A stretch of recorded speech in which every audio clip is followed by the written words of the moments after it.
ஒரு சீடன் வெளியூர் புறப்படுறதுக்கு தயாரா இருந்தான். ரொம்ப தூரம் போக போறான். திரும்பி வர நாளாகும். புறப்படுறதுக்கான ஆயத்த வேலைகள்ல ஈடுபட்டிருந்தான். அந்த சமயம் பார்த்து இன்னொரு சீடன் அவங்கிட்ட வந்தான்.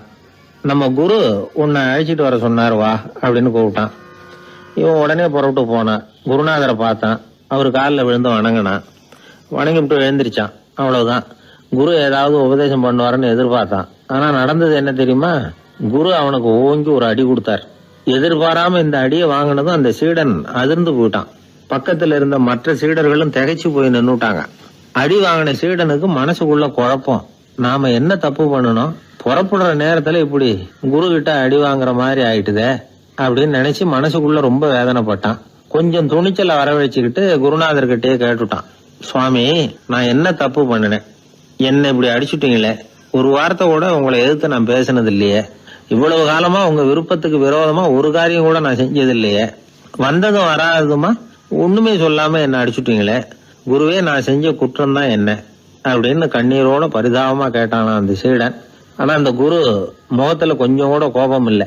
அவர் சிரிச்சுக்கிட்டே நின்னுகிட்டு இருந்தாராம். அதுக்கப்புறம் சொன்னாராம், என்னுடைய அருமை சீடனே, நீ ஒரு தவறும் பண்ணல.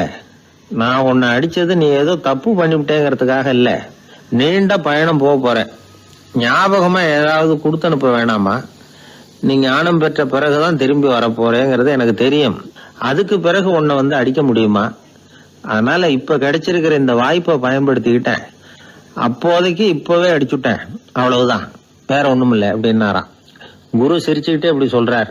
இருந்தாலும் இதுவும் ஒரு உபதேசம் தான். அதிர்ச்சிகளால விழிப்படைய வைக்கிறதும் ஒரு வழிதான். இது ஜென் வழி. பெரும்பாலும் அதிர்ச்சியின் மூலமாகவே ஞான தரிசனத்தை அருள்கிறவர்கள் தான் ஜென் குருமார்கள். நம்ம தியானம் தான் ஜென். இந்தியாவிலிருந்து சீனாவுக்கு போய் கொஞ்சம் பேர் மாறி வளம் பெற்று ஜப்பான்ல ஜென் ஆகி வளர்ந்துருக்குது, அவ்வளவுதான். ஜென்கிறது தியானம். எதை நினைச்சும் தியானிக்கிறது இல்ல, எல்லாத்திலையும் தியானம் இருக்கிறதா சொல்லுது ஜென்.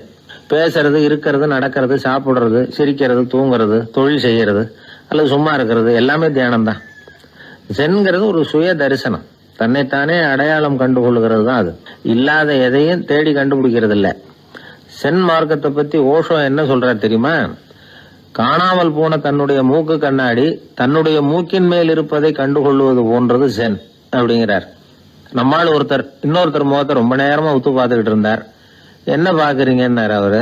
நீங்க போட்டிருக்கீங்களே மூக்கு கண்ணாடி, அதை தான் பாக்குறேன்னாரு இவரு. நீங்க அப்படி பாக்குறதுக்கு விசேஷ காரணம் ஏதாவது உண்டான்னு கேட்டார் இவர். உண்டுன்னார். என்னன்னு கேட்டார். நேத்திக்கு காணாம போன என்னோட மூக்கு கண்ணாடி அது அப்படின்னாராம் இவர். ஒரு ஊர்ல ஒரு குரு இருந்தார். ஒரு நாள் அவரை தேடிட்டு ஒருத்தன் வந்தான். உனக்கு என்ன வேணும்னு கேட்டார் குரு. எனக்கு ஞான தெளிவு வேணும், அதுக்கு உங்க உபதேசம் எனக்கு தேவைன்னா. உபதேசம் வேணும்னா அதை பெற்றுக்கொள்ளுகிற அளவுக்கு தகுதி உள்ளவனா உன்னை தயார்படுத்திக்கணுமேன்னார். அதுக்கு நான் என்ன செய்யணும் சொல்லுங்கன்னா, முதல்ல நீ செய்ய வேண்டியது என்னன்னா, உங்ககிட்ட இருக்கிற எல்லா கெட்ட குணங்களையும் விட்டுட்டு 1 வருஷம் கழிச்சு வா, அப்புறம் பாக்கலான்னாரு. அவ்வளவுதானே, சரின்னு சொல்லிவிட்டு அவன் போயிட்டான். 1 வருஷம் கழிச்சு வந்தான். அவன் அங்க வந்து சேர்ந்த சமயத்துல அந்த ஆசிரமத்தின் மண் தரைய ஒரு வேலைக்காரன் பெருக்கி சுத்தம் பண்ணிட்டு இருக்கிறான். அந்த மண் தரையிலிருந்து எழுந்த புழுதி அதிகமா இருந்தது. அது காத்துல கலந்தது. சீடனையே மறைக்கிற அளவுக்கு ஆயிட்டுது. ஒரே புழுதி மயம். சீடனுக்கு கோபம் வந்துட்டுது. அந்த வேலைக்காரனை அடிக்கிறதுக்காக கைய வாங்கிட்டு போனான். அவன் ஓடி போய் குரு கிட்ட சொல்லிவிட்டான், குருவே, உங்க உத்தரவுப்படிதான் நான் தரையை சுத்தம் பண்ணேன், ஆனா அந்த ஆளு என்ன அடிக்க வர்றான் அப்படின்னா. குரு பார்த்தார். அந்த சீடனை கூப்பிட்டார். இத பாருப்பா, உன்னுடைய எண்ணங்கள்ல பாம்பு புகுந்துட்டுது. அதையெல்லாம் விரட்டி அடிச்சு விட்டு 1 வருஷம் கழிச்சு வா, அதுக்கப்புறம் பாக்கலான்னுட்டார். சீடன் யோசனை பண்ணான். சரின்னு சொல்லிட்டு போயிட்டான். 1 வருஷம் கழிச்சு மறுபடியும் வந்தான். இப்போ அவன் வர்ற சமயத்துல அந்த வேலைக்காரன் என்ன பண்ணான் தெரியுமா? குரு கட்டளைப்படி தரையை பெருக்கினான். அப்புறம் அந்த புழுதியை எடுத்து வேணும்னே அந்த சீடன் மேல தூவனான். அவ்வளவுதான். சீடனுக்கு மகாகம் வந்துட்டுது. அந்த வேலைக்காரனை பிடிச்சி கண்ணாமண்ணான்னு திட்டிவிட்டான். வேலைக்காரன் குரு கிட்ட ஓடனான். ஐயா, அந்த ஆளு வாய்க்கு வந்தபடியெல்லாம் திட்டுறான் அப்படின்னா. குரு பார்த்தார். ஓ அப்படியா, அப்படின்னா இந்த தடவை பாம்புகள் கிடையாது, இப்போ அவன் இதயத்துக்குள்ள நுழைஞ்சிருக்கிறது நாய். அதை விரட்டி அடிச்சு விட்டு இன்னும் ஒரு வருஷம் கழிச்சு அவனை வர சொல், அப்புறம் பார்க்கலாம் அப்படின்னு சொல்லி அனுப்பி வச்சுட்டார். சீடன் திரும்பி போயிட்டான். ஒரு வருஷம் கழிச்சு மறுபடியும் வந்தான். இப்ப அவன் வர்றப்போ என்ன செய்யணுங்கிறத அந்த வேலைக்காரங்கிட்ட குரு ஏற்கனவே சொல்லி வச்சிருக்கிறார். அது பிரகாரமே அவன் பண்ணனான். அவன் என்ன செஞ்சான் தெரியுமா? கூட்டி பெருக்கின புழுதியை எல்லாம் ஒரு வாளி தண்ணியில போட்டு நல்லா கலக்கி அந்த சீடன் தலையில ஊத்தினான். இவ்வளவு செஞ்சும் இந்த தடவை அவனுக்கு கோபமே வரல. அதுக்கு பதிலா அவனை பார்த்து நன்றின்னா. எதுக்கு நன்றி தெரியுமா? எதையும் சகிச்சுக்கிட்டு அமைதியா இருக்கும் குணத்தை கற்றுக்கொள்வதற்கு உதவியா இருந்ததுக்காக அந்த வேலைக்காரனுக்கு நன்றி. இத கேள்விப்பட்ட உடனே அந்த குரு ஓடி வந்தார். இவனை கட்டி பிடிச்சுக்கிட்டார். இனிமே நான் உனக்கு உபதேசம் பண்ணலாம், அதுக்கான தகுதி உனக்கு வந்துட்டுதுன்னார். இதுல இருந்து என்ன தெரியுது? ஒருத்தர்கிட்ட உபதேசம் வாங்கணும்னா கூட அதுக்குன்னு ஒரு தகுதி நமக்கு தேவைப்படுது. சகிப்புத்தன்மை ஒவ்வொரு மனிதனுக்கும் தேவைதான். இந்த காலத்துல ஒரு குரு, அவரை தேடி ஒருத்தன் வந்தான். குரு அவனை நிமிர்ந்து பார்த்துட்டு சொன்னார், நீ முதல்ல சகிப்புத்தன்மையை வளர்த்துக்கிட்டு அதுக்கப்புறம் என்கிட்ட வாடினார். இவன் அவரை நிமிர்ந்து பார்த்துட்டு சொன்னான், குருவே, நான் உங்ககிட்ட வந்திருக்கிறதே சகிப்புத்தன்மையை வளர்த்துக்கிறதுக்காகத்தானே அப்படின்னு. மனுநீதி சோழன் வரலாறு நமக்கு தெரியும். அது மாதிரி நீதி தவறாத ஆட்சியாளர்கள் பல பேர் இருந்திருக்கிறாங்க இந்த உலகத்துல. ஹசரத் உமர் பின் கத்தாப் அப்படின்னு ஒருத்தர், இஸ்லாத்தின் 2வது கலீஃபா இவர். அவருடைய ஆட்சி காலத்துல நடந்த ஒரு நிகழ்ச்சி. இந்த மன்னருக்கு ஒரு மகன், அவர் பேரு அபு ஷஹ்மா. அந்த மிசர் நாட்டு கவர்னர் அமர் பின் ஆஸ், அந்த மன்னருடைய மகன் கவர்னர் அவர்களுடைய கவனிப்புல இருந்தார். அந்த சமயத்துல ஒரு நாள் அவர் மதுபானா இருந்தனார். கவர்னருக்கு தெரிஞ்சு போச்சு. அவருக்கு தர்ம சங்கடமா போட்டுது. அவர் செஞ்சது மன்னருடைய மகன். கவர்னர் யோசனை பண்ணார். அவர் மெதுவா தன்னுடைய வீட்டுக்கு அழைச்சிட்டு வந்தார். அதிகமா அவரை கஷ்டப்படுத்தாம ஒரு சின்ன தண்டனை கொடுத்து பிரச்சனையை தீர்த்துட்டார். ஏதோ பேருக்கு ஒரு தண்டனை, அவ்வளவுதான். இது நடந்து கொஞ்ச நாள் கழிச்சு மன்னருக்கு இந்த விஷயம் தெரிஞ்சு போச்சு. தன்னுடைய மகன்கிறதுனால கவர்னர் லேசான தண்டனையோட விட்டுட்டார் அப்படிங்கறத புரிஞ்சுக்கிட்டார். உடனே கவர்னருக்கு தகவல் அனுப்பினார். அமர் பின் ஆஸ் அவர்களே, என்னுடைய மகன் மதுபான அருந்தி இருக்கிறான், அது உங்களுக்கு தெரிஞ்ச உடனே தண்டனை கொடுத்திருக்கிறீங்க. கலீஃபாவின் மகன்கிற காரணத்தினால குறைவான தண்டனையை கொடுத்ததாக கேள்விப்படுறேன். இது ஷரியத்தின்படி மாபெரும் குற்றம். உங்களுடைய நடத்தையும் மன்னிக்க கூடியதல்ல. இந்த கடிதம் கண்ட உடனே மகன் அபு ஷஹ்மாவை மதீனாவுக்கு அனுப்பி வைக்க வேண்டியது அப்படின்னு கடிதம் எழுதினார். அதை பார்த்தார் கவர்னர். உடனே கலீஃபாவின் மகனை மதீனாவுக்கு அனுப்பி வச்சார். மன்னர் முன்னாடி நீதி விசாரணை நடக்குது. தன்னுடைய மகனுக்கு சவுக்கடி வழங்கும்படியா உத்தரவிடுறார் ஹசரத் உமர் பின் கத்தாப். தண்டனை நிறைவேற்றப்பட்டது. கூடியிருந்தவர்கள்லாம், ஐயா கொஞ்சம் கருணை காட்டுங்க அப்படின்னு சொல்லி மன்னர்கிட்ட வேண்டிக்கிட்டாங்களாம். இந்த வேண்டுகோளை மன்னர் ஏத்துக்கல. நீதியின் முன்னால் தந்தை மகன் அன்பு நேசம் உறவு இந்த முறைகளை எல்லாம் கவனிக்க முடியாது. குற்றம் செஞ்சவர் தண்டிக்கப்பட வேண்டியவர், அவர் யாரா இருந்தாலும் சரி அப்படின்னாராம். எல்லா ஆட்சியாளர்களுமே கவனிக்க வேண்டிய ஒரு செய்தி இது. அவர் ஒரு நாள் தன்னுடைய அரசாங்க கணக்கு வழக்குகளை பார்த்துட்டு இருக்கிறார். அந்த சமயத்துல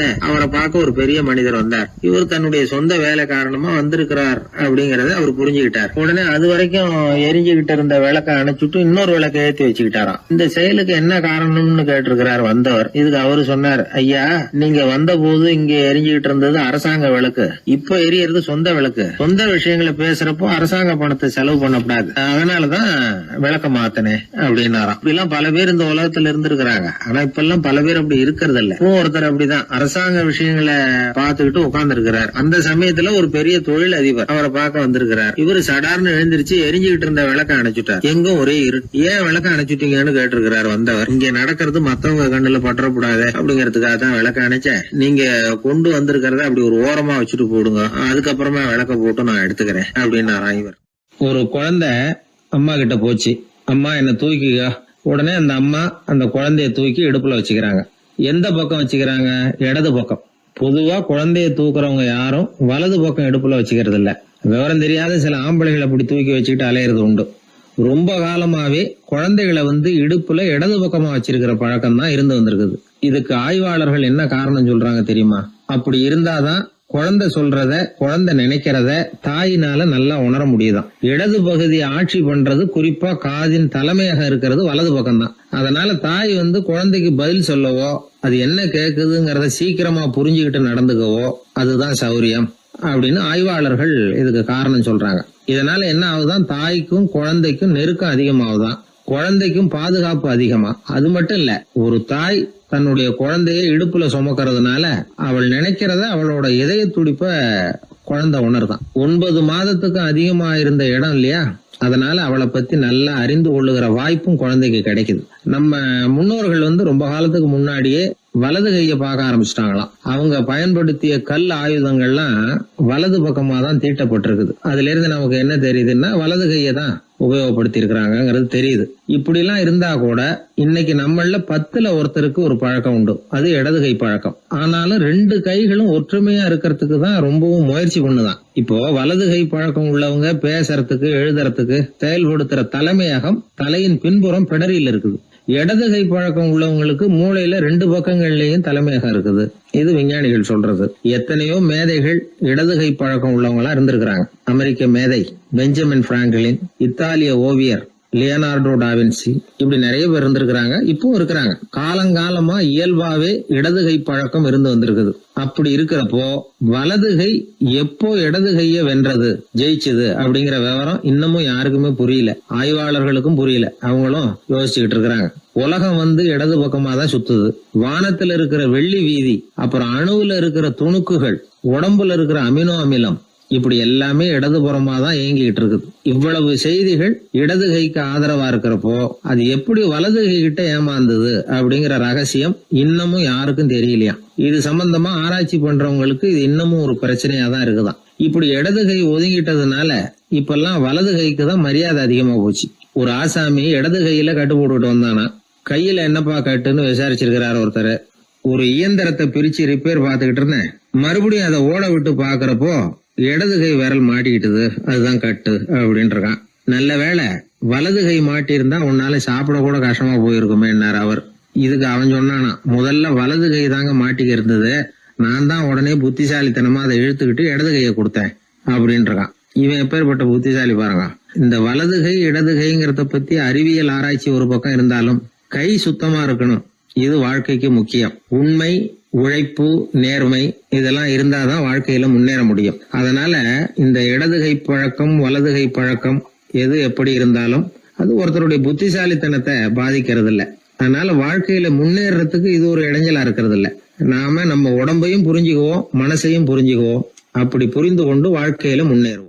ஒரு இளைஞன், வசதியான குடும்பம், அவனுக்கு வாழ்க்கையில நிம்மதி இல்ல, வாழவே பிடிக்கல, எல்லாம் வெறுத்து போச்சு.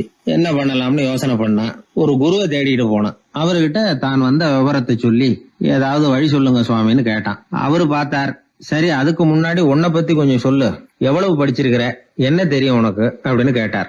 சுவாமி, நான் ஒழுங்கா படிக்கல, எதுவும் தெரியாது, ஆனா ஒண்ணு, கொஞ்சம் சதுரங்கம் ஆட தெரியும் எனக்கு, அவ்வளவுதான். குரு கொஞ்சம் யோசனை பண்ணார். பக்கத்துல இருந்த ஒரு சீடனை கூப்பிட்டார். அவங்கிட்ட ஒரு பேரை சொல்லி, நீ உடனே போய் அந்த பிக்ஷுவை இங்க கூப்பிட்டுட்டு வா அப்படின்னார். வரும்பொழுது ஒரு சதுரங்க பலகையும் அதுல விளையாடுறதுக்கான காய்களையும் எடுத்துட்டு வா, அப்படியே நம்ம சீடர்கள் எல்லாரையும் இங்க வர சொல்லு அப்படின்னு சொன்னார். கொஞ்ச நேரத்துல எல்லாரும் வந்து சேர்ந்தாங்க. சதுரங்க பலகையை கொண்டாந்து வச்சாங்க. அந்த பிக்ஷுவும் சேர்ந்தார். குரு முன்னாடி அடக்கமா நின்னார். குரு அவரை கிட்டத்துல கூப்பிட்டு கொஞ்ச நேரம் சதுரங்கம் ஆடணும்னார். அந்த பிக்ஷுவுக்கு சதுரங்கம்னா என்னன்னு தெரியாது, இருந்தாலும் மறுப்பு எதுவும் சொல்லல. குரு சொன்னார், பிக்ஷுவே, நீர் என்னுடைய சீடர், என்னுடைய பேச்சை மறுக்காதவர், உம்முடைய அடக்கத்தையும் பணிவையும் நான் அறிவேன், எனக்காக உயிரையும் கொடுக்கறதாக சொல்லி இருக்கிறீங்க. இப்போ அதுக்கான வாய்ப்பு வந்திருக்குது. நீங்க இந்த இளைஞனோட சதுரங்கம் ஆடணும். தோத்து போனா இந்த வாளால தலையை சீவி விடுவேன், ஆனா இறந்தாலும் உமக்கு சொர்க்கம் நிச்சயம். நீங்கள் வெற்றி பெற்றுட்டா தோற்று போன இந்த இளைஞனின் தலையை சீவி விடுவேன். சரி, இப்போ நீங்க ஆட ஆரம்பிக்கலாம்னார். ஆட்டம் ஆரம்பமாச்சு. அந்த பிக்ஷு முகத்துல சலனமே இல்ல, சாவை பத்தி கவலைப்பட்டதாவே தெரியல. எதுவும் புரியலன்னாலும் குருவின் கட்டளைங்கிறதுனால ஏதோ ஒரு காயை நகர்த்திட்டு இருந்தார். சுத்தி இருந்த சீடர்கள் முகத்துல திகில், பயம், பாவம், நம்ம பிக்ஷு நிலைமை இப்படி ஆயிட்டுதே அப்படிங்கிற கவலை. குரு கையில பெரிய வாள் பளபளப்பா தயாரா இருக்குது. பிக்ஷு காயை நகர்த்துறது ஆரம்பத்திலேயே ஆச்சரியமா தெரிஞ்சாலும் அவருக்கு சதுரங்கம் பத்தி எதுவுமே தெரியாதுங்கிறது இளைஞனுக்கு புரிஞ்சு போச்சு. அவனுக்கு உற்சாகம் வந்துட்டது. சுறுசுறுப்பா காய்களை நகர்த்த ஆரம்பிச்சான். பிட்சு கொஞ்சம் கொஞ்சமா தோத்துக்கிட்டே வந்தார். சுத்தி இருக்கிற சீடர்கள் முகத்துல சொல்ல முடியாத வேதனை, இளைஞன் முகத்துல மகிழ்ச்சி. நிமிர்ந்து பார்த்தான் எதிரில இருந்த பிட்சுவை. அவர் முகத்தை பார்த்ததும் இவனுக்கு ரொம்ப பாவமா இருந்தது. அந்த முகத்துலதான் எவ்வளவு சாந்தம், எவ்வளவு இனிமை, அவர் கண்கள்ல எவ்வளவு கருணை. இவர் சாகத்தான் வேணுமா?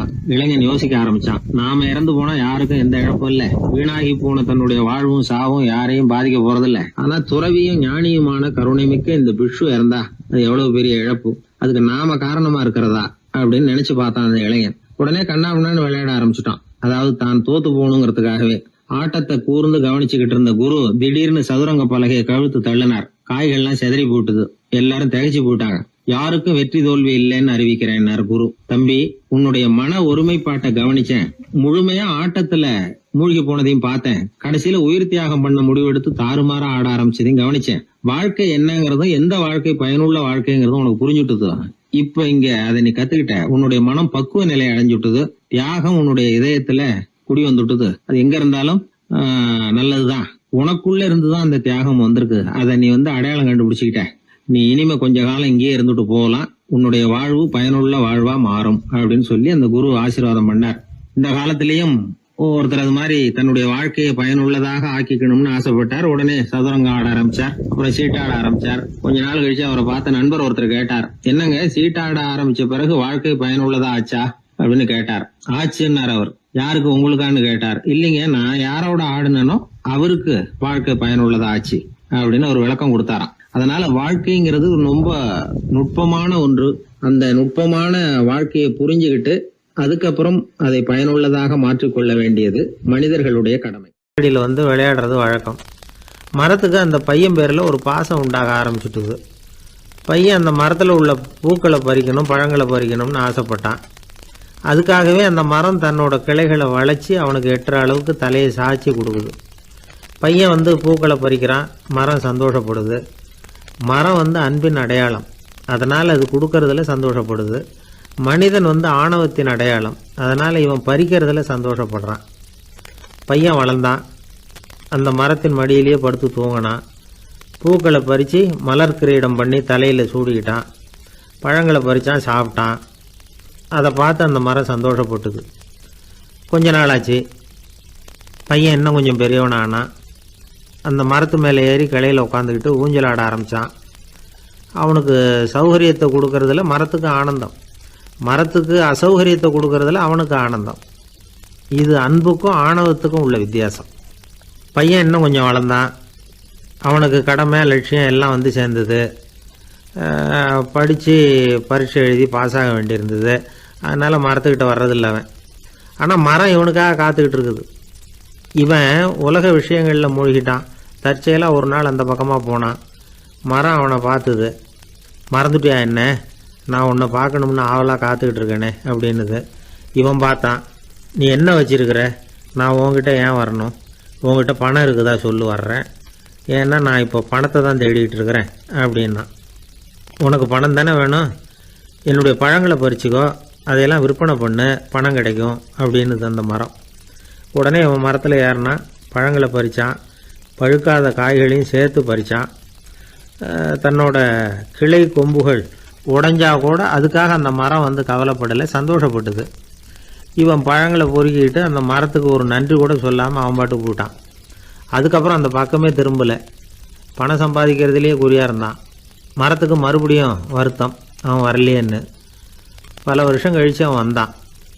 வா மகனே, என்னை கட்டி பிடிச்சிக்கொண்டுது அந்த மரம். நான் என்ன இன்னமும் சின்ன பிள்ளையா உன்னை கட்டி பிடிச்சிக்கிறதுக்கு அப்படின்னா அவன்.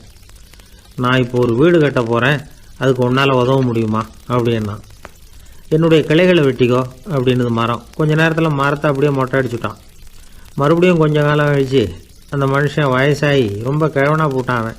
அதுக்கப்புறம் வந்தான். நான் தூர தேசங்களுக்கு போய் பணம் சம்பாதிக்கணும்னு ஆசைப்படுறேன். நான் பிரயாணம் பண்ணுறதுக்கு ஒரு படகு தேவை, அதுக்கு நீ உதவி செய்ய முடியுமான்னா. அது ஒன்றும் பெரிய பிரச்சனை இல்லை, என்னுடைய அடிமரத்தை வெட்டிக்கோன்னுது அந்த மரம். அவன் வெட்டினான், படகு செஞ்சான், போயிட்டான். இனிமேல் திரும்பி வருவானோ மாட்டானோ அது தெரியாது. ஆனால் இந்த அடிமரம் அவனுக்காக காத்துக்கிட்டு இருக்கும்.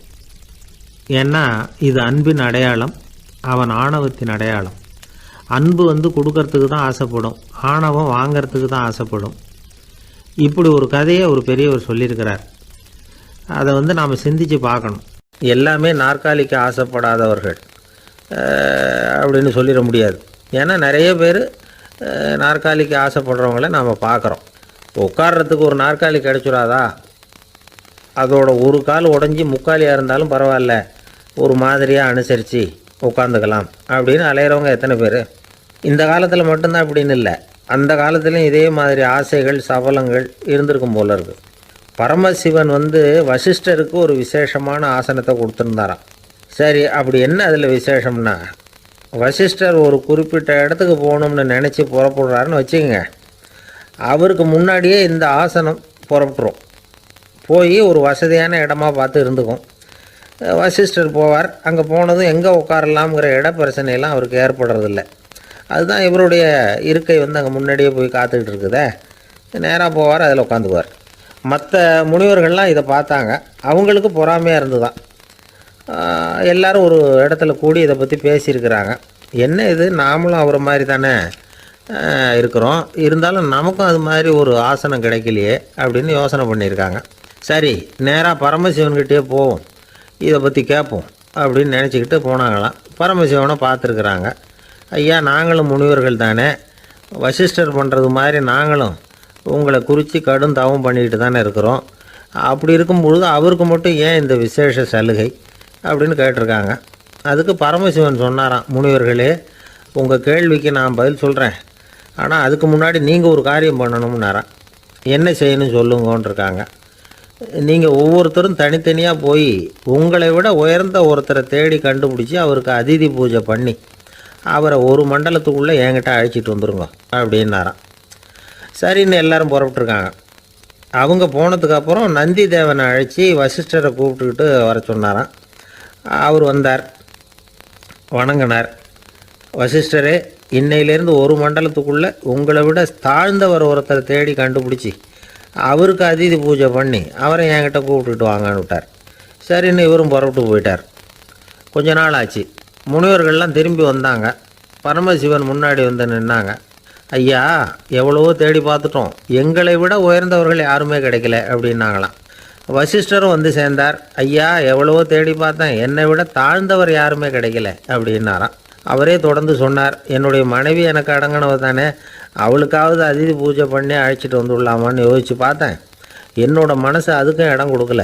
ஏன்னா அவளோட பதி விரதத்துக்கு முன்னாடி நாம் ஏமாத்திரம் அப்படின்னு யோசித்து பார்த்தேன். அதனால் அந்த எண்ணத்தையும் கைவிட்டுட்டேன் அப்படின்னு ரொம்ப வருத்தத்தோடு சொன்னாராம். இதை கேட்ட உடனே மற்ற முனிவர்களுக்கு வெக்கமாக போச்சு. இந்த உலகத்தில் நம்மளை விட மேலானவங்க யாருமே இல்லைன்னு நாம் நினச்சோம். வசிஷ்டரோ தன்னை விட தாழ்வானவங்க யாருமே இல்லைன்னு நினைக்கிறார். பரமசிவன் ஏன் அந்த ஆசனத்தை அவருக்கு மட்டும் கொடுத்தார் அப்படிங்கிற கேள்விக்கான பதில் அவங்களுக்கு கிடச்சிட்டு தான். இந்த காலத்தில் நாம் எப்படி நினைக்கிறோம்னா, எல்லாரும் நம்மளை விட மட்டமானவங்கன்னு நினைக்கிறோம். அதனால் நாம் மட்டும் நாற்காலியில் உட்காந்தா போதும் அப்படின்னு நினைக்கிறோம். ஏமாந்து போனவங்க சந்தர்ப்பம் பார்த்து காலை வாரி விட்டுறாங்க, கீழே விழுந்து காலை உடச்சிக்கிறோம். அதுதான் இன்றைக்கி நடக்கிறது. ஒரு அம்மா தன்னோட வீட்டுக்காரரை ஒரு மனோதத்துவ டாக்டர்கிட்ட அழைச்சிட்டு போனாங்களாம். என்ன ப்ராப்ளம்னு கேட்டிருக்கார் டாக்டர். எங்கள் வீட்டுக்காரர் அடிக்கடி நாற்காலியில் உட்காந்து காலை உடச்சிக்கிறார் அப்படின்னாங்களாம். அப்படின்னா அந்த நாற்காலியில் தான் ஏதோ கோளாறு அப்படின்னாரான் டாக்டர். அப்படி இருக்க முடியாது டாக்டர் அப்படின்னாங்களாம் அந்த அம்மா. அது எப்படி அவ்வளோ உறுதியாக சொல்கிறீங்கன்னு கேட்டிருக்கார் அந்த டாக்டர். எங்கள் வீட்டில் நாற்காலியே கிடையாது டாக்டர், இவர் இருக்கிறதா நினச்சிக்கிட்டு உட்கார்றார், அதுதான் ப்ராப்ளம். ஒரே ஒரு ஊரில் ஒரு ராஜா இருந்தார், ரொம்ப நல்லவர். ஒரு நாள் அரண்மனையில் விசாரணை நடந்துக்கிட்டு இருக்குது. அதில் ஒரு வழக்கு. ஒரு விவசாயி புகார் கொடுக்குறார். என்ன புகார்னா, அவர் வயலில் ஆடுகள் மேய்ஞ்சி பயிரை அழிச்சுட்டுது. நிறைய உழைச்சி செலவு பண்ணி பயிரை உண்டாக்கி வச்சுருந்தேன், எல்லாம் போயிட்டுது. இனிமேல் நான் என்ன செய்கிறது, நீங்கள் தான் சரியான தீர்ப்பு வழங்கணும் அப்படின்னார் அந்த விவசாயி. அந்த ஆடுகளுக்கு சொந்தக்காரர் யாருன்னு கண்டுபிடிச்சி அரண்மனைக்கு அழைச்சிட்டு வாங்கன்னு உத்தரவு போட்டார் ராஜா. சேவகர்கள் போனாங்க, ஆளை கண்டுபிடிச்சாங்க, கூப்பிட்டுக்கிட்டு அரண்மனைக்கு வந்துட்டாங்க. ராஜா விசாரணை பண்ணார். அப்புறம் விசாரித்து முடிச்சுவிட்டு தீர்ப்பு வழங்கினார். இந்த விவசாயி அடைந்திருக்கிற இழப்புக்கு ஈடாக உன்னுடைய ஆடுகளை அவங்ககிட்ட கொடுத்துட வேண்டியது அப்படின்னு சொல்லிவிட்டார். உன்கிட்ட இருக்கிற ஆடு பூரா அவன்கிட்ட கொடுத்துரு, அந்த ஆட்டுனால் ஏற்பட்ட இழப்பு சரியாக போகட்டும் அப்படின்னு தீர்ப்பு வழங்கிட்டார். அந்த மன்னருடைய மகன் இதை பார்த்துக்கிட்டே உட்காந்துருந்தான். இந்த தீர்ப்பை இன்னும் கூட சிறப்பாக வழங்கலாமே அப்படின்னு நினச்சான். அப்பாக்கிட்ட சொன்னான். உடனே அந்த அரசர், சரி நீயே இதுக்கு சரியான தீர்ப்பு சொல்லு அப்படின்னார். அந்த இளவரசன் தீர்ப்பு சொல்கிறான். அவன் சொன்ன தீர்ப்பு என்னன்னா, உங்ககிட்ட இருக்கிற ஆடுகள் எல்லாத்தையும் 1 வருஷ காலத்துக்கு அந்த விவசாயிகிட்ட ஒப்படைச்சிட வேண்டியது. அந்த 1 வருஷத்துக்குள்ள அந்த ஆடுகள் போடுற குட்டிகள், பால், எரு எல்லாம் விவசாயி எடுத்துக்க வேண்டியது. 1 வருஷத்துக்கு அப்புறம் உங்களுடைய ஆடுகளை நீங்களே திருப்பி வாங்கிக்க வேண்டியது. இதுதான் இளவரசன் சொன்ன தீர்ப்பு. இது சரியான தீர்ப்பு தான். இனிமேல் என்னுடைய அரச பொறுப்புகளை இளவரசர் வசம் ஒப்படைக்கிறேன் அப்படின்னு சொல்லி ஒப்படைச்சுட்டாராம். அதாவது தாவூத் நபி, சுலைமான் நபி இவர்களுடைய சரித்திரத்தில் இந்த சம்பவம் காணப்படுறதாக ஒரு நண்பர் சொன்னார். ஒரு தண்டனையை பெறுகிறவன் அதுக்கு பிறகு சமூகத்தில் நல்ல விதமாக வாழறதுக்கு வாய்ப்பு இருக்கிறது மாதிரி அமையணும் தீர்ப்பு. அதுக்கு இது ஒரு உதாரணம். சில தீர்ப்புகள் எப்படி அமைஞ்சு விடுதுன்னா, ஒரு தண்டனையை அனுபவித்து முடித்தவன் அதுக்கப்புறம் அவன் இந்த சமூகத்தில் நல்லவனாக வாழறதுக்கு நினச்சா கூட அதுக்கு தகுதி இல்லாதவன் அப்படிங்கிற அளவுக்கு சூழ்நிலை அமைஞ்சிருது. இது சிந்திக்க வேண்டிய ஒரு செய்தி. இன்னொரு ஊரில் ஒரு ராஜா இருந்தார். அவர் ஒரு நாள் ஒரு போட்டி வச்சார். என்ன போட்டின்னா, அரண்மனை வாசலில் ஒரு பெரிய நீச்சல் குளம், அதில் நிறைய விஷப்பாம்புகள். எந்த இளைஞன் துணிச்சலாக அதில் நீச்சல் குளத்தில் குதித்து நீந்தி கரையேறி வர்றானோ அவனுக்கு 100 ஏக்கர் நிலம் பரிசாக வழங்கப்படும். அது வேணாம்னா 1000 ஆடுகள் பரிசாக வழங்கப்படும். அதுவும் வேணான்னா என்னுடைய மகளை கல்யாணம் பண்ணிக்கலாம். இதுதான் மன்னருடைய அறிவிப்பு. பரிசுலாம் நல்லா தான் இருக்குது. இருந்தாலும் பாம்புகள் உள்ள குளம்ங்கிறது நல்லா இல்லையே. அதனால் யாரும் அதில் குதித்து நீஞ்சறதுக்கு முன் வரல. இருந்தாலும் திடீர்னு ஒரு இளைஞன் அந்த நீச்சல் குளத்தில் குதித்தான். நீந்தனா ஒரு வழியாக கரையேறி வந்துட்டான். மன்னருக்கு ரொம்ப மகிழ்ச்சி. நீ தான் தைரியமான இளைஞன், வா இப்படின்னு கூப்பிட்டார். கிட்ட வந்தான். அந்த இளைஞன் தண்ணீர் சொட்ட சொட்ட நிற்கிறான். சரி, உனக்கு 100 ஏக்கர் நிலம் வேணுமான்னு கேட்குறார். வேண்டாங்கிறான். சரி, அப்படின்னா 1000 ஆடுகள் வேணுமான்னு கேட்குறார். அதுவும் வேணாங்கிறான். ஓ, அப்படின்னா என் பொண்ணை கல்யாணம் பண்ணிக்கிறியா அப்படின்னு கேட்குறாரு. அதுவும் வேணாங்கிறான். ராஜாவுக்கு ஒன்றும் புரியல. அப்படின்னா உனக்கு என்ன தான் வேணும் அப்படிங்கிறார். என்னை பிடிச்சி இந்த குளத்தில் தள்ளி விட்டவன் யாருங்கிறது எனக்கு தெரியணும் அப்படின்னா. 1944 வருஷத்துல ஒரு நாள் மொரார்ஜி தேசாய் எரவாடா சிறையில் இருந்தார். காவல்துறை உயர் அதிகாரி ஒருத்தர் வர்றார். மொரார்ஜி தேசாய சிறை அதிகாரி அலுவலகத்துக்கு அழைச்சிட்டு போறார். சிறை அதிகாரி ஒரு தகவலை சொல்றார். உங்க நண்பர் மங்கள்தாஸ் பக்வாசா அப்படிங்கிறவர் நாசிக் சிறையில அடைக்கப்பட்டிருந்தார். அவருக்கு உடல் நலம் ரொம்ப பாதிக்கப்பட்டதுனால அவரை சிறையிலிருந்து பம்பாயில உள்ள ஹரிகிருஷ்ணன் தாஸ் மருத்துவமனைக்கு கொண்டுகிட்டு போயிருக்கிறாங்க. அவரு உங்களை பார்க்கணும்னு ரொம்ப ஆவலோட இருக்கிறார். அதனால நீங்க பரோல்ல போய் பாத்துட்டு வாங்களே அப்படின்னார். நிபந்தனையோட போய் பாத்துட்டு வரலாம்னார். தியாக செம்மல்கள் பரோல்ல செல்றதில்ல அப்படிங்கிற உறுதியோட தான் சிறைச்சாலைக்கு வருவாங்க. இப்படி இருக்கிறப்போ மொரார்ஜி மட்டும் பரோல்ல போயிட்டு வர்றதுக்கு எப்படி சம்மதிப்பார்? உயிர் நண்பரின் உயிர் ஆடுது அப்படிங்கறத கேட்டதும் உடனே போய் பார்க்கணும்னு ஆவல் தான். இருந்தாலும் வரன்முறையை மீறி போய் பாக்குறதுன்னா அது தேச பக்தியையே அவமானப்படுத்துறது மாதிரி ஆகும் அப்படிங்கறத அவர் உணர்ந்தார். அதனால நான் பரோல்ல போகிறதுக்கு நான் தயாரா இல்ல அப்படின்னு சொல்லிவிட்டாராம்.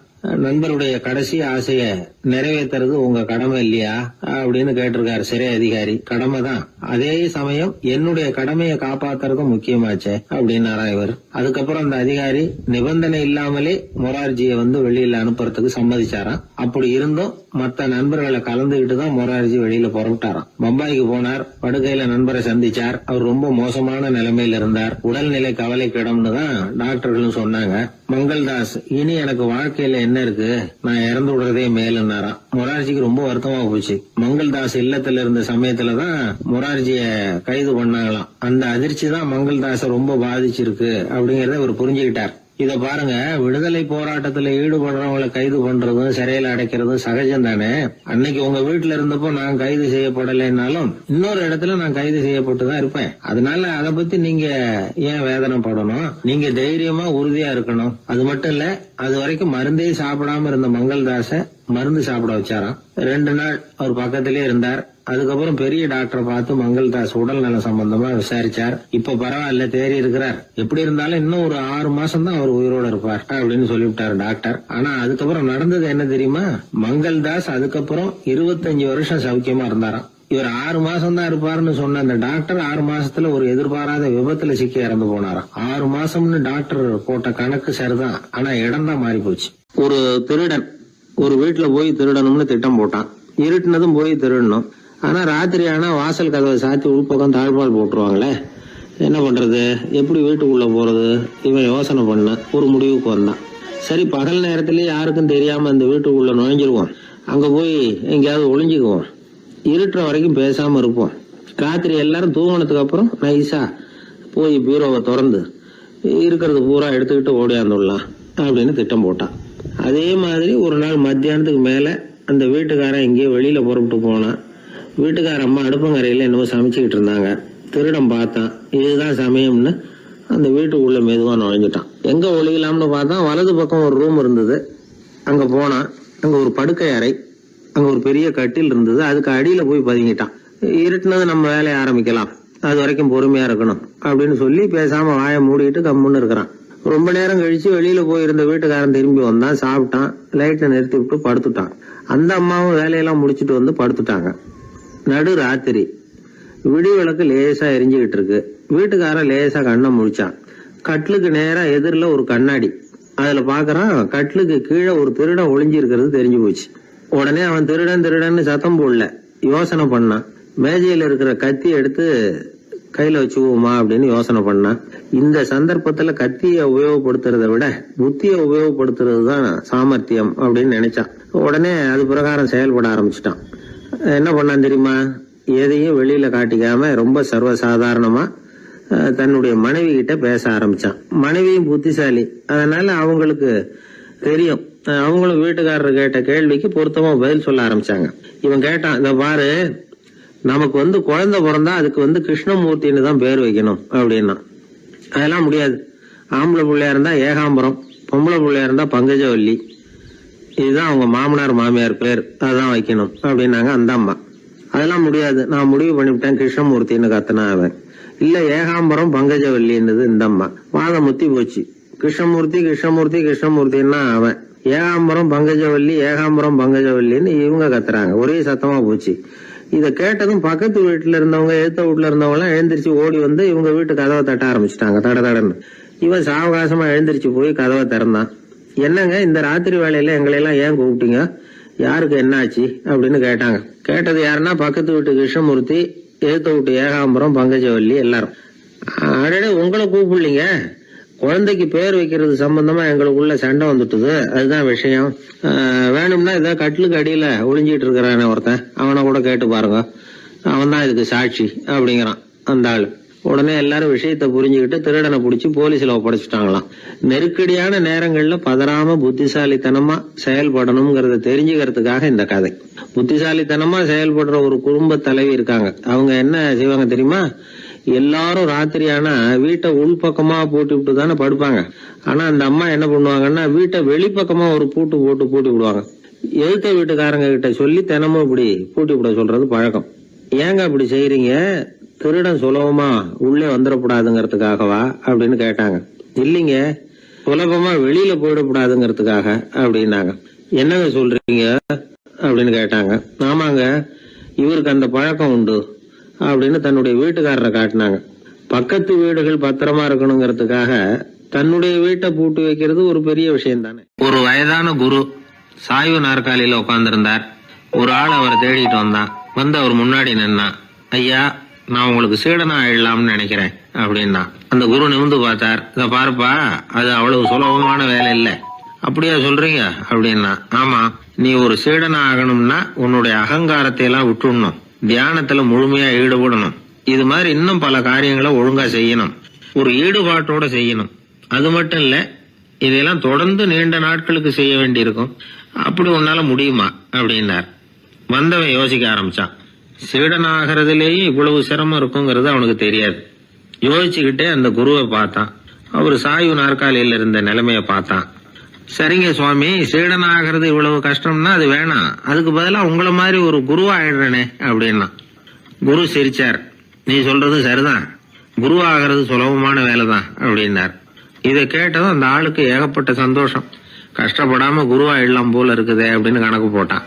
பிறகு அந்த குரு சொன்னார், நீ குருவாயிட்டா பல சீடர்களுக்கு தலைவனா ஆகணும், அவங்கள வழி நடத்தி செல்லணும். அது கஷ்டமாச்சே. ஏன்னா பல பேர் கோவப்படுறவங்களா இருப்பாங்க, சில சமயம் சண்டை கூட போட்டுக்குவாங்க, சொல்றத கேட்க மாட்டாங்க, பணிவு இருக்காது. இப்படிப்பட்டவங்களை எல்லாம் சமாளிக்கிறதுங்கிறது ரொம்ப ஆபத்தான விஷயமாச்சேன்னார். என்ன சுவாமி, இப்ப கொஞ்ச நேரத்துக்கு முன்னாடி தானே சொன்னீங்க குருவா ஆகிறது சுலபம்னு அப்படின்னா. ஆமா, அது சரிதான். இப்ப என்னையே பாரு, நான் எவ்வளவு ஓய்வா இருக்கிறேன். ஆனா ஒண்ணு, ஒருத்தன் பல சீடர்களை வழி நடத்தி செல்லணும், அல்லது ஒரு சீடன் ஆயிடணும். இப்படி ரெண்டுல ஒண்ணு ஆனாதான் நல்லது அப்படின்னாரு அவரு. அவன் இப்ப ரொம்ப குழம்பி போயிட்டான். ஏன்னா மாத்தி மாத்தி ஒவ்வொரு விதமா சொல்றாருன்னு. சுவாமி, நீங்க சொல்றத பார்த்தா ரெண்டுமே கஷ்டமான காரியமா தான் தோணுது. என்ன முடிவு எடுக்கிறதுன்னு எனக்கு புரியல. அதனால உங்களுடைய அபிப்பிராயம் என்ன, அதை சொல்லுங்க அப்படின்னு கேட்டான். இப்ப அந்த குரு சொன்னார், நீ பல சீடர்களின் தொல்லைகளுக்கு ஆளாகிறத விட நீயே முதல்ல சீடனாகி தொல்லைப்படுறதுதான் சரியா இருக்கும். ஏன்னா அப்ப நீ உன்னுடைய பிரச்சனையை மட்டும்தான் கவனிக்க வேண்டியிருக்கும். குரு ஆயிட்டீன்னா பல பேருடைய பிரச்சனையில தலையிட வேண்டியிருக்கும் அப்படின்னார். ஒரு உண்மையான குருவுக்கும் சீடனுக்கும் உள்ள உறவுங்கிறது ரொம்ப பயன் கருதாத ஒரு அன்பு கலப்பு. ரெண்டு இயற்கையான முழுமை நெருங்கி ஒன்றோட ஒன்று கலக்கிறது. நீங்க கேள்வி கேட்டா எப்படி அது முழுமை இருக்க முடியும்? அதுல முழுமைங்கிறது ஒரு அமைதியான நிலை. இந்த காலத்து குரு சீடர்கள்லாம் வேற மாதிரி. ஒரு குரு தன் சீடன் கிட்ட சொன்னார், இந்த பாருப்பா, நீ இந்த உலகத்துல எதுக்கும் பிரயோஜனப்பட மாட்ட, பன்றி மேய்க்கிறது கூட லாய்க்கில்லை அப்படின்னார். அப்படின்னா ஒண்ணு செய்யறேன் அப்படின்னா சீடன். என்ன பண்ணுவேன்னு கேட்டிருக்காரு குரு. உங்களை மாதிரியே ஒரு குருவாயிடுறனே அப்படின்னானா அந்த சீடன். பத்திரிகையில வர்ற செய்திகளை கூட நகைச்சுவையா சொல்றது உண்டு. அதாவது அதை நேரடியா சொன்னா வானொலியில அனுமதிக்க மாட்டாங்க சில விஷயங்களை. அது சின்னாருக்கு கௌரவ குறைச்சல், அது வேடிக்கை கலந்து நகைச்சுவோடு சொல்லும் பொழுது அதை அனுமதிச்சிருவாங்க. அப்ப அந்த விசாரணை கமிஷன் அது இது நிறைய நடந்துகிட்டு இருந்தது. டெல்லியில இருந்து அமலாக்க பிரிவு அதிகாரிகள்லாம் வராங்க போறாங்கன்னு பத்திரிகையில அமர்க்கலப்பட்ட இடம். அந்த நேரம் நான் ஒரு ரேடியோவில் ஒரு செய்தியை தயார் பண்றோம்.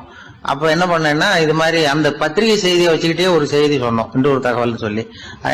ஒருத்தன் தமிழ்நாட்டுல ஒரு ஆள், அவன் திடீர்னு கோடீஸ்வரன் ஆயிட்டான். நேத்து வரைக்கும் சாதாரணமா இருந்தா இன்னைக்கு கோடீஸ்வரன் ஆயிட்டான்.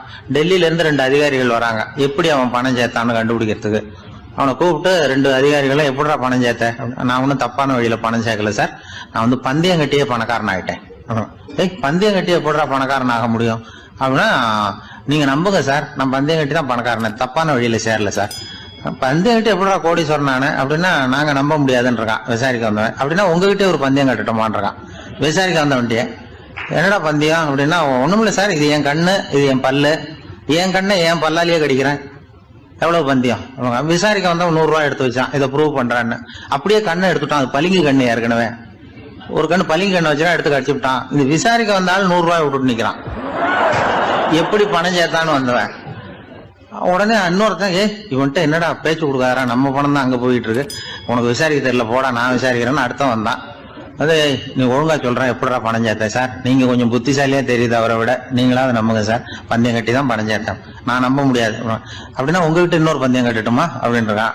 வேண்டாம், அவனை ஏமாத்தி விட்டேன் அதனால வேண்டான்றான். இல்ல சார், அவரு ஏமாந்தது பொய் கண்ணு, பளிங்கு கண்ணுன்னு தெரியாது, ஏமாந்துட்டார். இப்போ உங்ககிட்ட பந்தயம் கட்டது நெஜம் கண்ணு, இந்த பக்கம் பளிங்கு கண்ணு கிடையாது, நெஜம் கண்ணு, இதை பல்லால கடிக்கிறேன் அப்படின்னா அவன் ஒரு 100 ரூபாய் எடுத்து வச்சான். இவன் அப்படியே பல்செட்டை கேட்டினான் தனியா, அப்படியே கேட்டு கடிச்சு விட்டான். அதையும் விட்டுட்டான். இவன் உடனே 2 பேரும், இவன்கிட்ட பேச பேச நம்ம பணம் தான் அவன்கிட்ட போயிட்டு இருக்கு, இவன் எப்படி பணம் சேர்த்தான்னு கண்டுபிடிக்கிறதுக்கு டெல்லியில இருந்து வந்திருக்கோம், இவன் மேற்கொண்டு பேசாத, பேச பேச பந்தயம் கட்டுவான். திரும்பி போறதுக்கு ரயிலுக்கு டிக்கெட் சரியா இருக்கா பாடுறான்றான். அவன் கரெக்டா எண்ணி பார்த்து கரெக்டா இருக்குப்பா, மேற்கொண்டு பேசாத, அவன்கிட்ட நம்ம போயிடுவோம், போய் நம்ம அதிகாரிகிட்ட சொல்லிடுவோம்னு சொல்லி போயிட்டு வரேன் சார் அப்படின்னு சொல்லிட்டு மரியாதை போயிட்டாங்க. போய் டெல்லியில பெரிய அதிகாரிகிட்ட போய், சார் அவன்கிட்ட விசாரிச்சு பார்த்தோம் சார், தமிழ்நாட்டுல பந்தயம் கட்டி தான் பணம் சேர்த்தேன்னு சாதிக்கிறான், எங்ககிட்ட ஒரு 200 ரூபாய் வாங்கிட்டான் சார் அப்படின்னு. அவருக்கு கோவம் வந்துட்டுது. இந்தியாவுக்கே தலைமை அதிகாரி, இதுக்காகவாடா நீங்க இருக்கீங்க, எத்தனை பேர் இருக்கீங்க உங்களை மாதிரி ஜூனியர் ஆபீசர்ஸ் நம்ம ஆபீஸ்ல இந்தியா பூரா விசாரிக்கிறதுக்கு அப்படின்னா 30 பேர் இருக்கோம் சார். 30 பேருக்கு அனுபவம் பத்தாது, நான் இந்தியாவுக்கே தலைமை அதிகாரி, அனுபவம் ஜாஸ்தி, உங்களுக்கு ட்ரைனிங் கொடுக்கணும் எப்படி ஒருத்தரை விசாரிக்கிறதுன்னு. 30 பேரும் ஒரு ரூம்ல உட்காருங்க, ஒரு ஆள் போய் அந்த ஆள் தமிழ்நாட்டுல இருந்து இங்க கூப்பிட்டுட்டு வா, வர்ற வரைக்கும் அவன்கிட்ட பேசாதீங்க, பந்தயம் கட்டுவான், மெதுவா கொண்டு நிறுத்து அப்படின்னா ஒரு ஆள் ஸ்பெஷலா கூப்பிட்டு போட்டான். இது மாதிரி மேடையில நிறுத்திவிட்டு ஒரு தலைமை அதிகாரி 30 ஜூனியர் அதிகாரிகள் அவங்களுக்கு பயிற்சி கொடுக்குறார். இவனை பார்த்து, ஒழுங்கா சொல்லு, எப்படி பணம் சேர்த்த, நான் இந்தியாவுக்கே தலைமை அதிகாரி, என்கிட்ட உண்மையை ஒத்துக்கிட்டீங்கன்னா உன்னை அப்ரூவர் ஆக்கிடுவேன் அல்லது தண்டனையை குறைப்பேன், அந்த அதிகாரம்லாம் என்கிட்ட உண்டு, ஒழுங்கா சொல்லு அப்படிங்கிறார். சார், நீங்க இந்தியாவுக்கே தலைமை அதிகாரி, அனுபவம் ஜாஸ்தி, நீங்களாவது நம்புங்க சார், நான் பந்தயம் கட்டி தான் பணம் சேர்த்தேங்கிறான். இங்கேயே இப்படி சாதிக்கிறேன், உன்னை நம்ப முடியாதரா அப்படின்னா உங்ககிட்ட ஒரு பந்தயம் கட்டட்டுமா நானா அவர்கிட்ட போய் வானண்டா என் ஆளை ஏமாத்தி விட்டேன் அப்படின்னா, இல்ல சார் அவங்க ஏமாந்தது என் உடம்ப பத்தின ரகசியம். என் கண்ணு பளிங்கு கண்ணுன்னு தெரியாது, நான் பல் செட்டு கட்டியிருந்தது தெரியாது, ஏமாந்துட்டாங்க. இப்ப நான் உங்ககிட்ட கட்டுற பந்தயம் உங்க உடம்ப பத்தின ரகசியம். என் உடம்புல என்னடா ரகசியம்? முதுகுல உங்க முதுகுல 1 ரூபா அகலத்துக்கு கருப்பா ஒரு மச்சம் இருக்கு, உண்டா இல்லையானா? இல்லேன்னு தெரியும் அவருக்கு. இல்லடா நேத்து வரைக்கும் இல்ல சார், இப்ப இருக்குது மச்சம் அப்படின்னு உடனே 100 ரூபாய் எடுத்து வச்சார் அவர் தலைமை அதிகாரி. ஒரு 100 ரூபாய் வச்சு சட்டையை கட்டி காட்டுறாரு, மச்சம் இல்ல. இவன் தோத்துட்டான் இங்கிருந்து போனவன். உடனே 200 ரூபாய் எடுத்து வச்சுக்கிட்டு, தோழர்களே இப்படிதான் ஒருத்தரை விசாரிக்கணும், என்கிட்ட இவன் ஏமாந்துட்டான் பாருங்க, துருவி துருவி விசாரிக்கிறதுன்னு சொல்றாங்களே இதுதான் அப்படின்னு விளக்கம் கொடுத்தாரு. அப்போ இவன் மெதுவா ஆரம்பிச்சானா, சார் இந்த பந்தயத்துல உங்களுக்கு 200 ரூபாய் லாபம், ஆனா இதே பந்தயத்துல எனக்கு 2900 ரூபாய் லாபம் சார் அப்படின்றான். என்னடா பண்ண அப்படின்னு கேட்டிருக்காரு. உங்களுக்கு தெரியாம இந்த 30 பேர்கிட்டையும் தனித்தனியா ஒரு பந்தயம் கட்டியிருக்கேன். 30 பேர்கிட்ட என்னடா பந்தயம் கட்டினேன்? ஒண்ணும் இல்ல சார், உங்க எல்லாரும் முன்னாடியும் உங்க மேல் அதிகாரியை சட்டையை கேட்ட வைக்கிறேன், உங்களுக்கு பந்தயம் கட்டினேன். போயிட்டு பூரா எனக்கு 2900 ரூபாய் லாபம். அவரு பார்த்தா அதிர்ச்சி ஆயிட்டாரு. தலைமை, சார் நீங்க போங்க சார் அப்படின்னு சொல்லி ஒரு ஆளை கொண்டு போய், சாரை கொண்டு போய் மரியாதையா பக்கத்து ரூம்ல விட்டாங்க. இனிமே அவர்கிட்ட யாரும் பேசாதீங்க வாங்கன்னு சொல்லிவிட்டு, அதுக்கப்புறம் தோழர்களே, இவர் பேச ஆரம்பிச்சார், தோழர்களே இனிமே யாரும் தமிழ்நாட்டு பக்கம் விசாரிக்க போகாதீங்க. நீங்க யாராவது போறதுன்னா மத்திய பிரதேசம், உத்தரப்பிரதேசம், இப்படி எத்தனையோ பிரதேசம் இருக்கு, போயிட்டு வாங்க, தமிழ்நாட்டுக்கு மட்டும் போகாதீங்க, ஏன்னா அங்க போனா நம்ம பணத்துக்கு ஆபத்து வந்துருது அப்படின்னு சொன்னாருன்னு இந்த கதையை ரேடியோவில் சொன்னேன். இந்த கதையை உண்மை சம்பவமா சொன்னா அனுமதிச்சிருக்க மாட்டாங்க. இந்த நகைச்சுவைக்கு உள்ள மரியாதை என்னன்னா, அது ஒரு கதை மாதிரி உண்டு பண்ணி இப்படி சொன்னதும், இதுல என்ன என்னுடைய விசேஷம்னா, இந்த ஸ்கிரிப்ட வாங்கிட்டு வர சொல்லி மந்திரியினுடைய பிஏ வந்தார். ஒரு மந்திரி அப்ப இருந்தவர், அவர் பிஏ அடிக்கடி வருவார். வந்து இந்த போன நேற்று முந்தா நாள் ரேடியோவில் சொன்ன அந்த இன்னொரு தகவல் காப்பி ஒண்ணு வாங்கிட்டு வா அப்படி இப்படின்னு கூப்பிடுவார். மேடையில பேசுறதுக்கு எங்களுக்கு தேவை, உபயோகப்படும்னு கேட்பார். அவரு இந்த நிகழ்ச்சி வந்தப்போ உடனே அன்னைக்கு வந்துட்டார் அந்த பிஏ. இன்னைக்கு காலையில சொன்னீங்களே சார், மந்திரி கேட்கிறாரு மேடையில பேசுறதுக்கு அப்படின்னு. நான் அப்பதான் ஆச்சரியப்பட்டேன். பாருங்க, இந்த நகைச்சுவைக்கு உள்ள மரியாதை. அவரே கேட்கிறார், சொல்லப்பட்டதே அவரை பத்தி தாங்கிறது தெரியாம அவரே எப்படி சொல்ல. அதுதான் சிரிப்புக்குள்ள மரியாதைங்கிறது. அது யாரை பத்தி சொல்றோமோ அவருக்கு தெரியாம கூட சொல்லலாம் அதை. அப்படி இது உண்மையில நடந்த சம்பவம். அந்த அமைச்சர் இப்ப இல்ல, உயிரோட எல்லாம் இருந்து வாங்கிட்டு இருந்தார். கிராமத்துல ஒருத்தன் தன்னுடைய நகங்களை வெட்டிக்கிட்டு இருந்தான். வெட்டி முடிச்சதும் ஒரு வயசானவர் அவனை பார்த்து, அதெல்லாம் அடுத்தவன் கண்ணில் படுறது மாதிரி போட்டுறாதப்பா, ஆபத்துன்னார். என்ன ஆபத்துன்னு கேட்டான் இவன். எவனாவது பில்லி சூனியம் வைக்கிறவன் எடுத்துட்டு போயிட போறான் அப்படின்னாரு அவர். வேண்டாத ஒருத்தனுக்கு ஏதாவது கெடுதல் பண்ணணும்னா உடனே மந்திரவாதியை தேடி போறது உண்டு. மந்திரவாதி என்ன பண்ணுவாருன்னா, யாருக்கு சூன்யம் வைக்கணுமோ அவனோட காலடி மண்ணு, முடி, நகம் இதையெல்லாம் அவனுக்கு தெரியாம எடுத்துட்டு வா அப்படிம்பார். இது மட்டும் இல்ல, அழுக்கு துணி, பேரு, மனித உருவம் மாதிரி செய்யப்பட்ட பொம்மை, இதெல்லாம் கூட மந்திரவாதிகள் பயன்படுத்துறது உண்டு. இதெல்லாம் ஏமாத்து வேலை.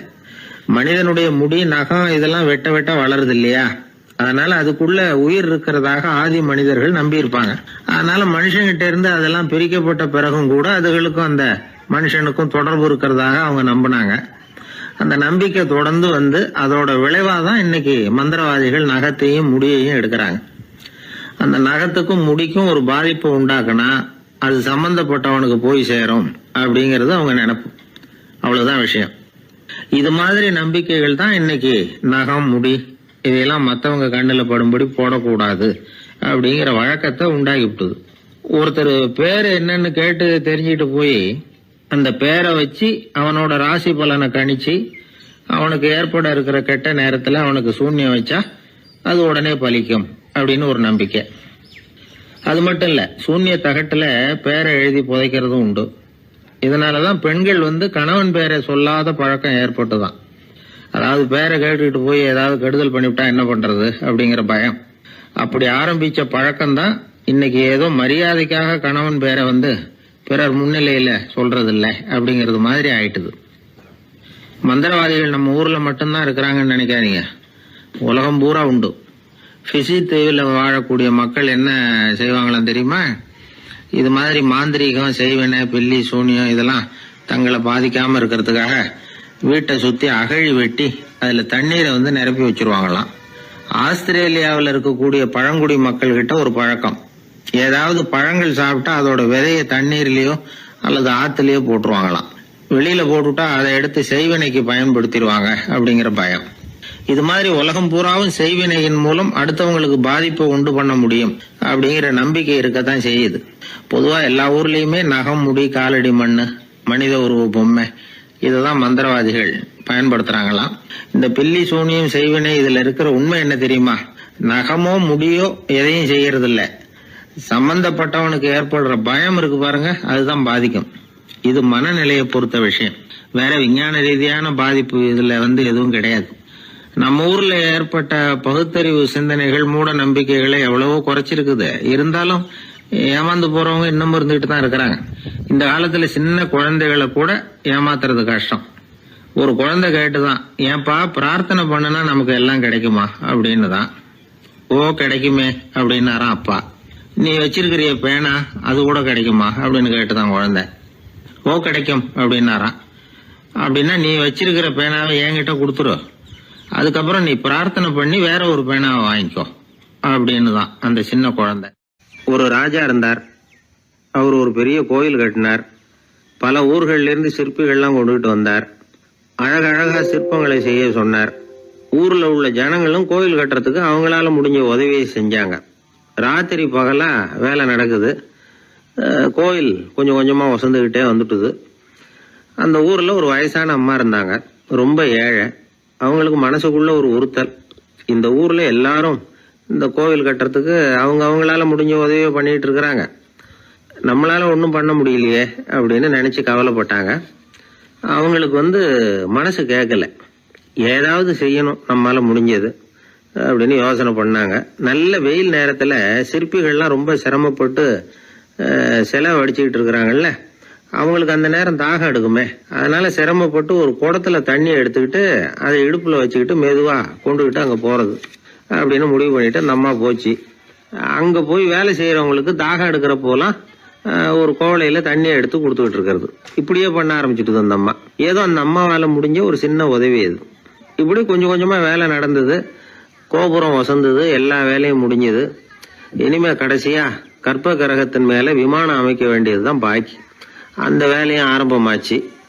அந்த சிற்பிகள்லயே அனுபவசாலியான ஒருத்தர் இந்த அம்மாவை தேடிட்டு வந்தார். பாட்டி, உங்ககிட்ட இருக்கிற ஏதாவது ஒரு பொருளை கொடுங்க, அந்த விமானத்துல வைக்கலாம் அப்படின்னு நாங்க நினைக்கிறோம் அப்படின்னார். இந்த அம்மாவுக்கு ஒன்றும் புரியல. ஏதாவது இருந்தாவில கொடுக்கலாம், எதுவும் இல்லையே, என்ன பண்றது யோசனை பண்ணாங்க. இத பாருப்பா, என்கிட்ட என்ன இருக்கு, இந்த வாசப்படியில கிடக்குது, இந்த கல்லு தான் இருக்குது, வேணும்னா இத எடுத்துட்டு போங்க அப்படின்னாங்க. உடனே அந்த கல்லை பேத்து எடுத்துட்டு போயிட்டாங்க அவங்க. அங்க போய் பார்த்தா என்ன ஆச்சரியம், அந்த விமானத்து உச்சியில கலசங்களை அமைக்கிறதுக்கான பிரம்ம எந்திரத்தை மூடுற கருங்கல் ஒண்ணு தேவையா இருந்தது.